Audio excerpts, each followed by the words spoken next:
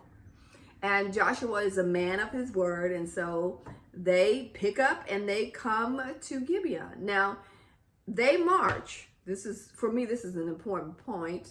They march from where they are to Gibeon all night, 20 miles.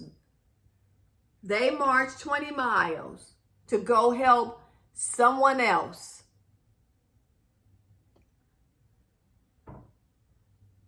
They march 20 miles to go help someone else. And Joshua is entreating the Lord, and the Lord said it's the right thing to do. Go in and annihilate it, because I want them off the land anyway. It's your land. I will be with you. I will support you. And when Joshua gets there, him and his army begins battle with the five state kings, and they run. They scatter. And as they scatter, the Israelites pursue them. And while they're pursuing them, the Lord begins to intervene and to help. He sends this hailstorm, and these hail stones are big enough to just to kill people. And they strategically avoid the Israelite soldiers, but kill the enemy. And so while they're pursuing, is where Joshua shows his faith. Now this one I'm going to read because I want to be specific in this. He shows his faith in God. Now Joshua has history because he's been there. He's seen the not the Ten Commandments. He's seen the 10 plagues. He's seen what God can do, how God was supportive, how he fought for them in the past. So he had this history with God, and he had faith in God. And so in verse 12 it says, no, let's read the way. Let's say what the way have to say. See what the way has. Let's see how the way says it, explains it, or read. Verse 12, 10 and 12. On the day the Lord gave the Israelites victory over the Amorites, Joshua prayed to the Lord in front of all the people of Israel. He said, let the sun stand still over Gibeon, and let the moon over the valley of Ai-Jalon. Verse 13, so the sun stood still, and the moon stayed in place until the nation of Israel had defeated its enemy. Joshua wanted victory that day. He did not want his enemy to flee back to their homes or to their nations where they were living in fortified cities, and the battle would have been difficult. And he didn't want them, once they got there, to later on do a surprise attack. He wanted to take care of it. And so when he saw that the day was passing and he didn't have enough time to finish this battle, he spoke to the sun through prayer and to the moon, and it obeyed him by the power of God. And he was able to get victory that day. You know what was really for me, because I want to give you an overview, and I want to share and highlight the lesson, but I want the lesson to speak to you. I want you to get out of the lesson what it can help you in your life, and how this is a story that happened, and I did my homework. That event actually happened, and I had heard that they had scientifically proven that it happened, and so, you know, actually, let's just go there now. So research claims that it was eclipse and that it happened 3,228 years ago on October the 30th, 1207 BCE. In 1611, King James translation interpret what Joshua was asking. Sun and moon stop moving. Okay, but in the Hebrew, the original Hebrew term, it meant sun and moon stop doing what you normally do, which means to stop shining. And so the Babylonians, the Asians, and then your ancient astronomical writings and texts claim that it was an eclipse, and the first eclipse that there were. But there are tablets, Egyptian tablets and stone tablets that depict how and inscribe how the Israelites were in that particular land. And then you see these pictures of what happened at that battle. And so when you think about it, when we think about science and how, the earth rotates, right? And so some say that maybe the earth slowed down and gave more sunlight hours to Joshua.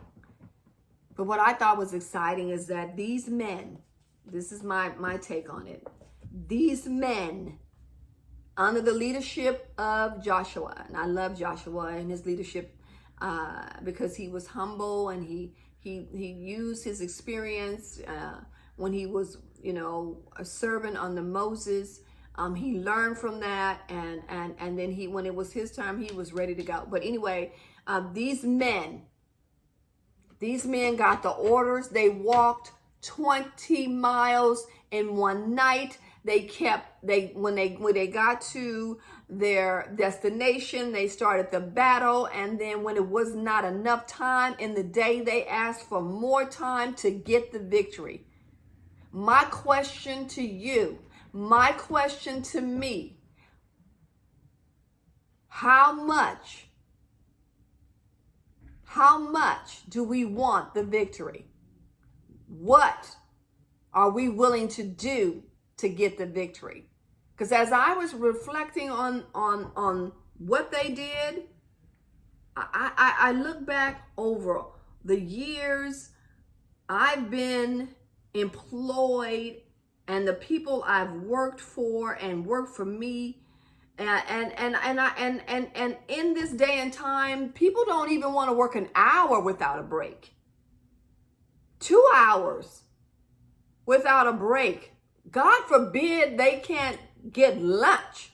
But these men, for the victory, to get the job done, walked 20 miles at night, went to war, and when it was not enough time, wanted more time to get the victory. We have to do what it takes to get the victory in our lives. We have to do what it takes. Sometimes it takes extra effort. And they walk 20 miles to help somebody else. I love that. They walked 20 miles, went into battle, did all of this to help someone else, but ultimately was helping themselves. This is an awesome lesson. Dig deep into it. Get out what you need to get out. It spoke to me. I need to do what it takes to get the victory.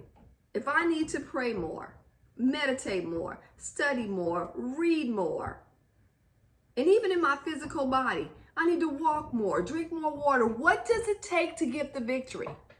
Do I really want it? Will I do what it takes to get it? God is there to help us in moments in our lives where we need victory. He is there for us. People of valor, that's what we're talking about this quarter. So before we go too far, before the time is too far spent, let me wrap this up and give you just the final illustrating of the lesson and the conclusion. The enemy that opposes us may seem large and imposing. But we have guaranteed ultimate victory as we trust the Lord to protect and provide for us. Nothing is impossible for him. Nothing is impossible.